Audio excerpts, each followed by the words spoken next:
சிதறிக் கிடக்கும் தமிழர்களை ஒருங்கிணைக்க இந்த கரும்புலிகள் நாளில் உறுதியேற்கிறோம். அதேபோல அரசு நிலத்தில் குத்தகை உரிமை வேண்டும், குத்தகை ஒதுக்கீடு,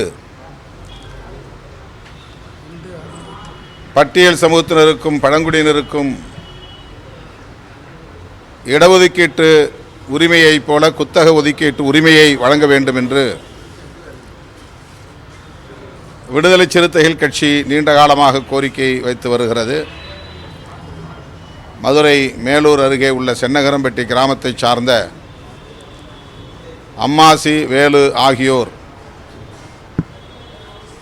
குத்தகை உரிமைக்கான களத்தில் பலியான தோழர்கள். இந்த நாளில், அவர்களின் நினைவு நாளில் அவர்களுக்கும் வீர வணக்கம் செலுத்துகிறோம். அரசு, கோவில் நிலங்களில், இதர குத்தகைகளில், அரசு ஒப்பந்தங்களில் பட்டிய சமூகத்தினருக்கும் பழங்குடியினருக்கும் மக்கள் தொகை அடிப்படையில் ஒதுக்கீடு வழங்க வேண்டும் என்று இந்த நாளில், அம்மாசி வேலு நினைவு நாளில் தமிழ்நாடு அரசுக்கு கோரிக்கையாக வலியுறுத்துகிறோம். இன்று விடுதலை சிறுத்தைகளின் விருதுகள் வழங்கும் விழா சென்னை தேனாம்பேட்டை காமராஜர் அரங்கில் மாலை 4 மணி அளவில் நடைபெறுகிறது. பேராசிரியர் கு. சொக்கலிங்கம் அவர்களுக்கு இந்த ஆண்டுக்கான அம்பேத்கர் சுடர் விருது விடுதலை சிறுத்தைகள் கட்சியின் சார்பிலே அளிக்கிறோம். பெரியார் ஒளி, மாமணி மார்க்ஸ், அயோத்திதாச ராதவன், காமராஜர் கதிர், காயிதே மில்லத் பிறை, செம்மொழி ஞாயிறு ஆகிய விருதுகளும் சான்றோர் பெருமக்களுக்கு என்று வழங்கப்படுகிறது. 2007ஆம் ஆண்டிலிருந்து சாதி ஒழிப்பு களத்தில் போராடி கொண்டிருக்கிற தலித் அல்லாதோரை ஊக்கப்படுத்தும் வகையில் இந்த விருதுகளை அளித்து வருகிறோம். இந்த ஆண்டும் இந்த விருது பல சான்றோர்களுக்கு வழங்கப்பட உள்ளது. இந்த விழாவில் இயக்கத் தோழர்களும் ஜனநாயக சக்திகளும் பங்கேற்று சிறப்பிக்க வேண்டும் என கேட்டுக்கொள்கிறேன். தமிழக வெற்றி கழக கூட்டணியில் இடைவெளி குறித்து முடிவு எடுக்கல, அதற்கான கால அவகாசம் எடுத்திருக்கீங்களா?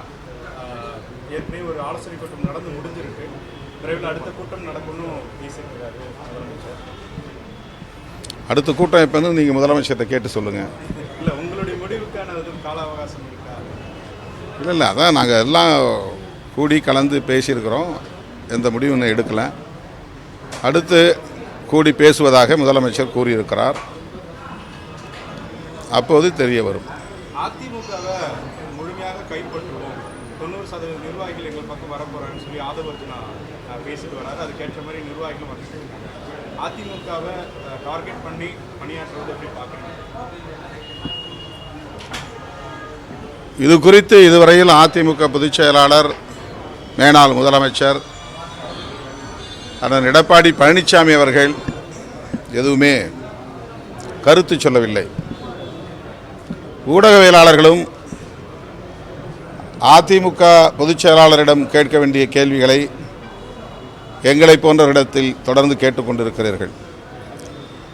அதேபோல அதிமுகவை முற்றாக முழுதுமாக நாங்கள் தாவேகாவில் இணைப்போம் என்று தாவேகா தரப்பில் சொல்லப்படுகிறது என்றால், அவர்களையும் நீங்கள்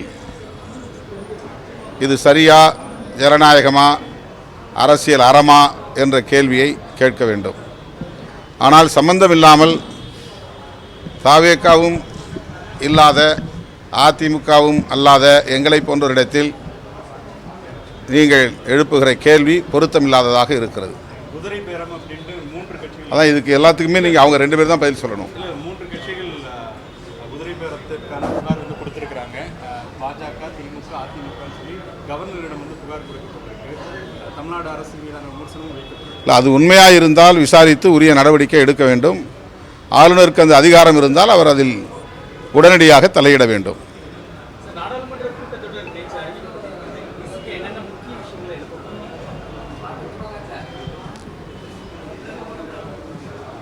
குறிப்பாக இந்த நாடாளுமன்ற கூட்டத்தொடரில் ஒன் நேஷன் ஒன் எலெக்ஷன் என்கிற ஒரே தேசம் ஒரே தேர்தல் என்கிற நிலையை, அதற்கான சட்டத்தை கொண்டு வர அவர்கள் முயற்சிப்பதாக தெரிகிறது. ஏற்கனவே அதனை நாம் டீலிமிட்டேஷன் பில் என்கிற பெயரில் கொண்டு வந்தபோது திமுக, காங்கிரஸ், விடுதலை சிறுத்தைகள், இடதுசாரிகள் உள்ளிட்ட எதிர்க்கட்சிகள் அத்தனை பேரும் ஒற்றுமையாக இருந்து அதனை முறியடித்தோம். இப்போதும் அந்த முயற்சியை நாங்கள் மேற்கொள்வோம். ஆனால் மேற்கு வங்கத்தில் திரிணாமுல் காங்கிரஸிலிருந்து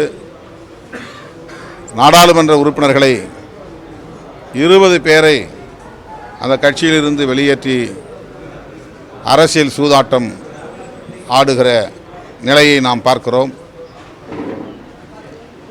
நாடாளுமன்றத்திற்கு சென்றால்தான் இது குறித்து என்ன நிலை என்பது தெரிய வரும். என்றாலும் நாங்கள் இந்த முறையும் அந்த முயற்சியை முறியடிப்பதற்கு எல்லா முயற்சிகளையும் நாங்கள் மேற்கொள்வோம். ஊழல் புகார் இருக்கக்கூடிய விஜயபாஸ்கர் தமிழக வெற்றி கழகத்தில் இணைந்திருக்கிறாரு. இதை எப்படி பார்க்குறீங்க? இதுவும் வெளியிலிருந்து விமர்சிக்கக்கூடிய அளவுக்கு இருக்கா?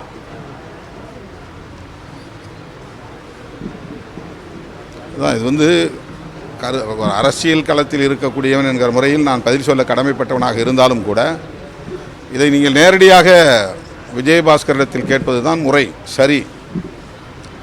அவர் என்ன காரணத்திற்காக அதிமுகவிலிருந்து வெளியேறினார்? அதிமுகவிலிருந்து ஆட்களை வெளியேற்ற முயற்சி நடக்கிறது, குதிரை பேரம் நடக்கிறது என்கிற விவாதம் ஒருபுறம் இருக்கிறது என்றாலும் கூட அதிமுகவுக்குள் என்ன நடக்கிறது என்பது பற்றி அதிமுக தலைவர்கள் ஏன் வாய் திறக்காமல் இருக்கிறார்கள்? ஆவேசப்பட வேண்டியவர்கள், ஆத்திரப்பட வேண்டியவர்கள், தாவேகாவுக்கு எதிராக கொந்தளிக்க வேண்டியவர்கள் அமைதி காப்பதன் பொருள் என்ன? ஆளுநரை சென்று மனு கொடுப்பதை ஒரு கடமையாக செய்கிறார்களே தவிர இதை ஒரு வெகுமக்கள் கருத்தாக மாற்றுவதற்கு, ஒரு பப்ளிக் ஒப்பீனியனாக மாற்றுவதற்கு அவர்கள் எந்த முயற்சியும் எடுத்ததாக தெரியவில்லை. எங்கள் கட்சியை சீர்குலைக்க பார்க்கிறார்கள், இதை அனுமதிக்க மாட்டோம் என்ற குரலும் எழவில்லை. பொதுமக்களே இது நியாயமா என்று பொதுமக்களிடத்திலே முறையீடும் செய்யவில்லை. ஊடகவியலாளர்களும்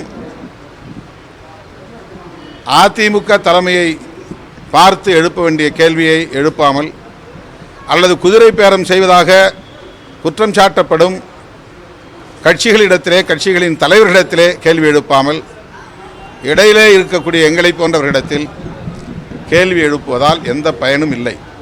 குதிரை பேரத்தில் ஈடுபடுவது யார்? தாவேகா என்றால் தாவேகா தலைமையை நேராக கேளுங்கள். திமுக ஈடுபடுகிறது என்றால் திமுக தலைமையிடம் கேளுங்கள்.